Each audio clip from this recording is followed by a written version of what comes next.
Made pretty good progress on the basement fish room, so I'm going to do a little walkthrough quick. The end here, we have a 40-gallon on a stand made of PVC.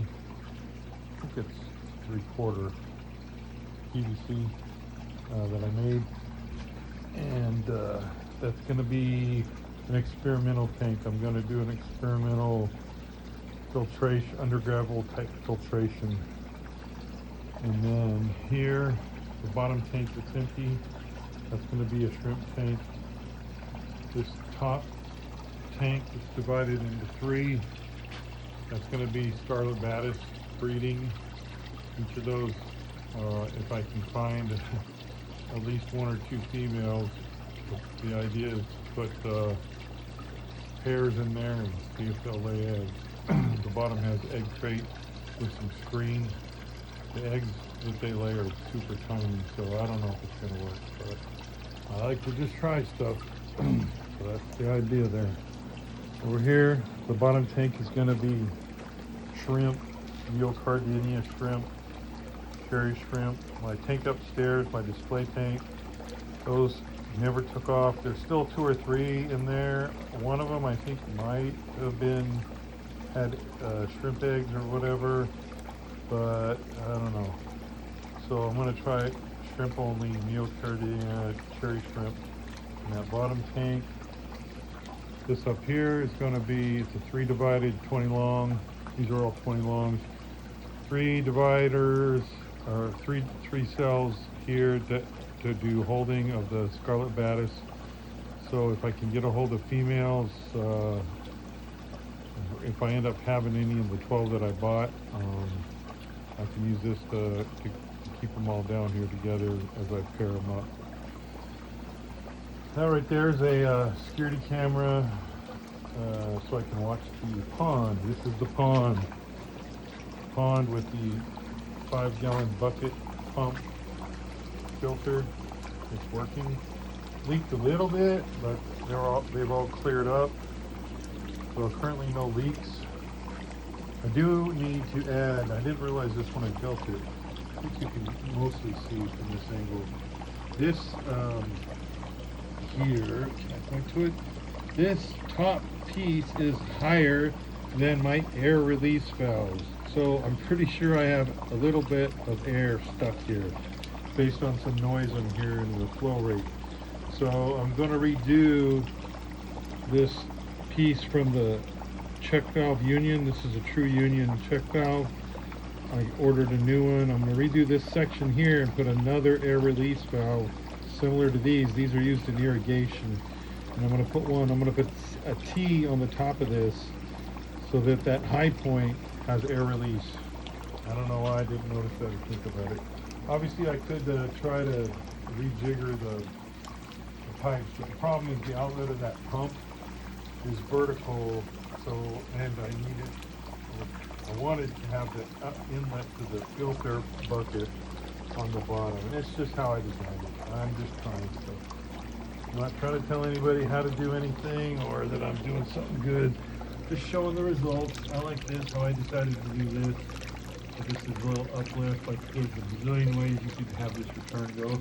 But I like how this kind of just bubbles up. It's kind of like a fountain, obviously, with a little pressure.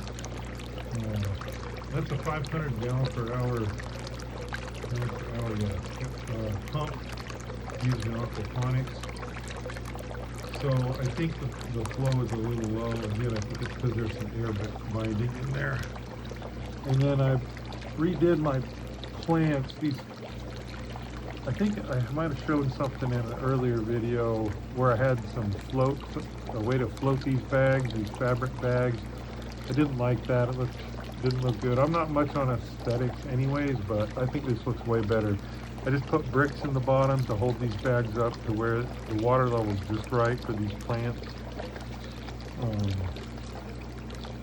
3-piece lilies in there. I forget the name of this one. Everybody will recognize it. It's the one at Lowe's and Home Depot. It's all red like that. And then here, this, I don't know for sure what this one is. I looked it up, and one thing said it was some kind of lily. It's grown real big. I don't know. It grows outside the door of this basement area. Previous owner must have planted it on purpose or accident. I don't know. And then this cattail I got from the Atlanta Area Aquatic Association auction last month. That bamboo I bought, not bamboo, cattail I bought from them. I have two comet goldfish. Oh, you can see them right there. Sometimes they're hard to find. They accidentally came with the original fish that I got to seed out my display tanks. I don't know if I can see them in here at all. Anyway, I've moved down their rosy red minnows. I moved them down here yesterday so I could get some Congo tetras in my 40-gallon. Oh, there they are right there. My 40-gallon display tank up in my office. I've got 12 Congo tetras in there now.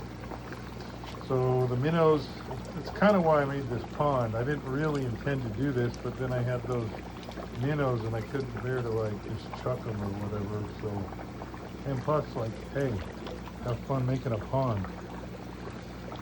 So over here, this is a Daphnia trough, 26 gallon from Tractor Supply.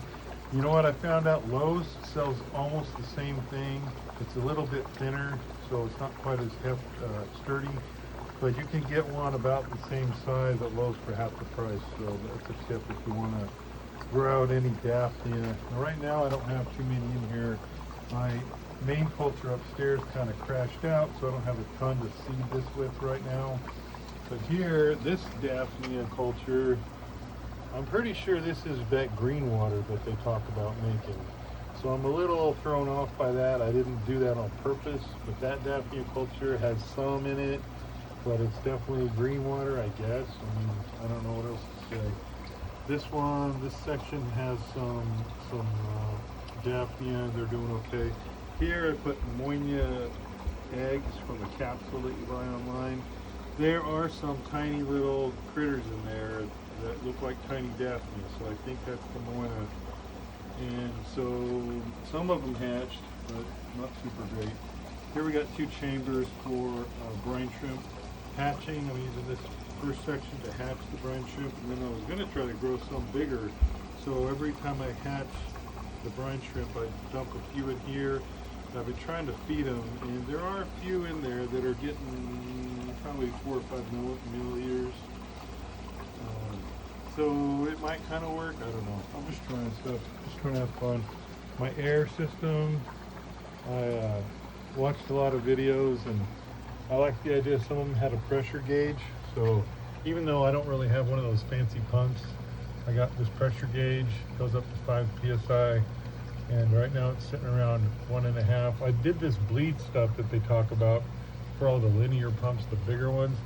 And it turns out once I got most of my stuff plumbed out, of course I got some more outlet, some more drops to make in the future, but it's close.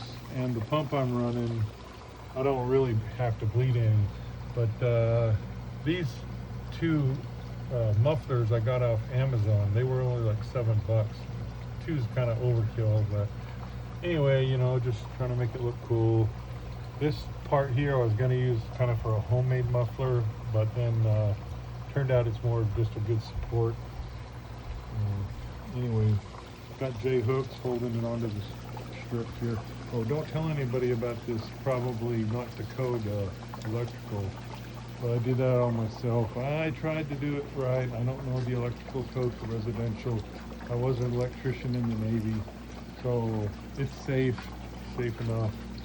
Is it to code? No, I'm sure it's not, but it's also not just totally half baked either. I know a little bit about electricity, so it's not terrible. It's just not done the way an electrician would do it. But this runs all the way back. This cheap air pump that I got it back there in the corner with some sound dampening. It's a little bit noisy. So yeah, I ran the pipe all the way up and back there. Anyway, I'm sure this handheld video is not really great, but that's about it. We're almost to 10 minutes, so that's the end of this video. That's the first look at the fish room in the basement.